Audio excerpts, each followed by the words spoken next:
امیہ فارقین شام کا شہر تھا اور اس کا قلعہ تھا پہاڑ پر. 1 سال صحابہ اس کا محاصرہ کر کے پڑے رہے، خالد بن ولید جیسے فتح نہیں ہو سکے. تو خالد بن ولید رضی اللہ تعالیٰ نے اعلان فرمایا کہ سارا لشکر روزے رکھو کہ اللہ اس کو ہمیں فتح کروا دے. پہلے دن روزہ رکھا گیا.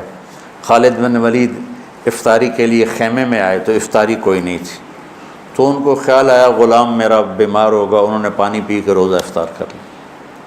اگلے دن پھر ان کو خیال آیا، اگلے دن آئے تو پھر افطاری کوئی نہیں، پھر ان کو خیال آیا کہ غلام بیمار ہوگا، پانی پی کے افطاری کر لیں. تیسرے دن پھر افطاری کوئی نہیں تو اس کو بلا لیا، کہا بھائی خیریت ہے، آپ بیمار ہیں؟ کہا جی نہیں. کہا میری افطاری نہیں ملتی مجھے. کہا جی میں تو روز رکھتا ہوں. کدھر؟ کہا جی خیمے میں. کہاں چلی جاتی؟ کہا جی مجھے کیا خبر، میں تو رکھ کے چلا جاتا ہوں. کہا اچھا آج پہرا دیں.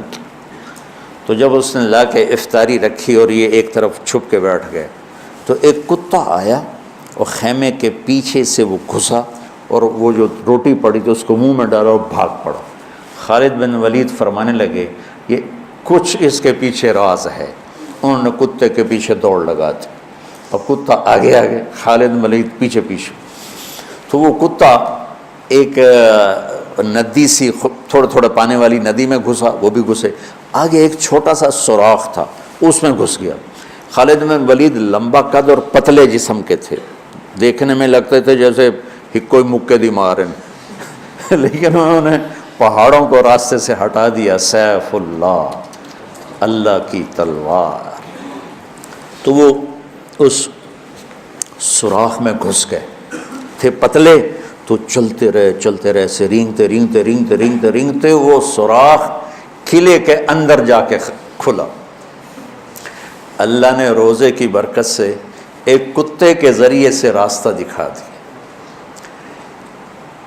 تو حضرت خالد بن ولید نے کہا بھائی 100 آدمی تیار ہو جاؤ، پتلے پتلے، آج رات فتح ہے انشاءاللہ.